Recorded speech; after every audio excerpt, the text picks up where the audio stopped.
Nestled between Austria and Switzerland lies one of Europe's last monarchies and remaining vestiges of the Holy Roman Empire. Hello everybody, my name is Anthony, and today I'll be talking about the Principality of Liechtenstein. If you were asked to name a list of European countries, you might be forgiven if you couldn't name Liechtenstein, one of the continent's smallest countries, coming in at just 160 square kilometers, or around 62 square miles.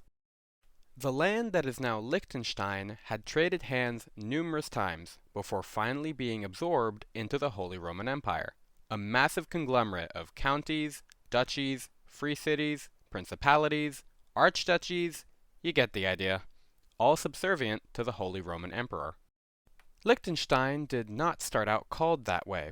In fact, the principality began as two separate counties called Vaduz and Schellenberg.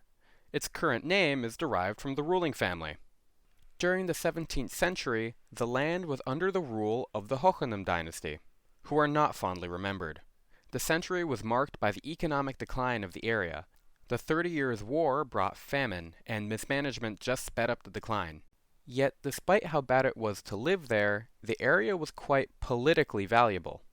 Although the HRE was rather decentralized, there still existed central governing bodies. One of these was the Imperial Diet, a parliament in the loosest sense of the word, composed of princes from across the empire. The thing is, in order to be a part of the Diet, one had to be in charge of Reichsfrei, territory that was immediate to the emperor and had nobody in between the land and him. Here enters the country's modern namesake, the Liechtenstein family. By the turn of the century, the clock had struck 12 for the Hohennheims. High levels of debt had led to the ruling nobles being forced to sell their holdings to the highest bidder. Johann Adam Andreas von Liechtenstein purchased the territories, massively overpaying, but succeeding in securing a place for his family in the imperial diet. The two counties were initially sold separately, but in 1719 the two were officially united by Holy Roman Emperor Charles VI, forming the Principality of Liechtenstein. Yet the question remains, how did this place make it through the next 3 centuries intact? Well, that question has a few answers: Napoleon, its neighbors, and some good old-fashioned economics and diplomacy. In the early 19th century, Europe was engulfed in the Napoleonic Wars, which caused the dissolution of the HRE in 1806. In the aftermath, Napoleon established the Confederation of the Rhine, a conglomerate of German states that served as a French client.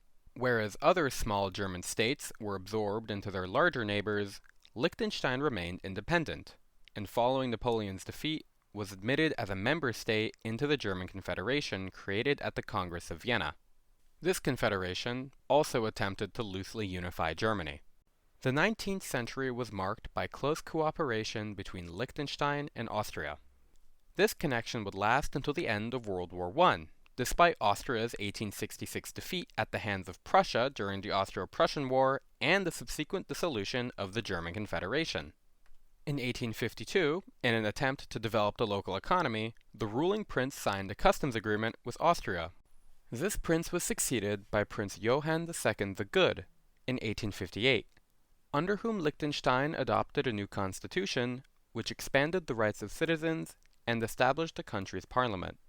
Although officially neutral during the Great War, its proximity and ties to Austria meant that Liechtenstein suffered a severe economic downturn once the war ended and the Austro-Hungarian Empire collapsed.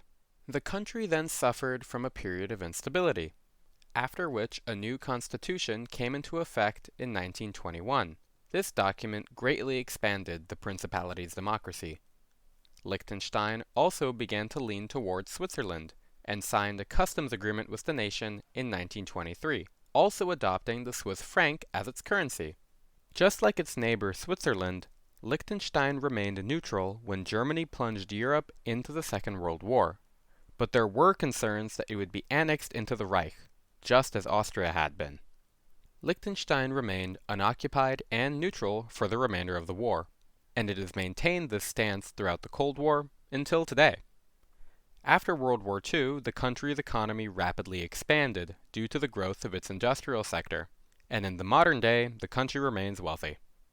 Its monarchy endures, although today the Prime Minister and Parliament serve as the heads of government. Thank you all so much for watching. As always, if you enjoyed the video, make sure to leave a like and subscribe. Ant out.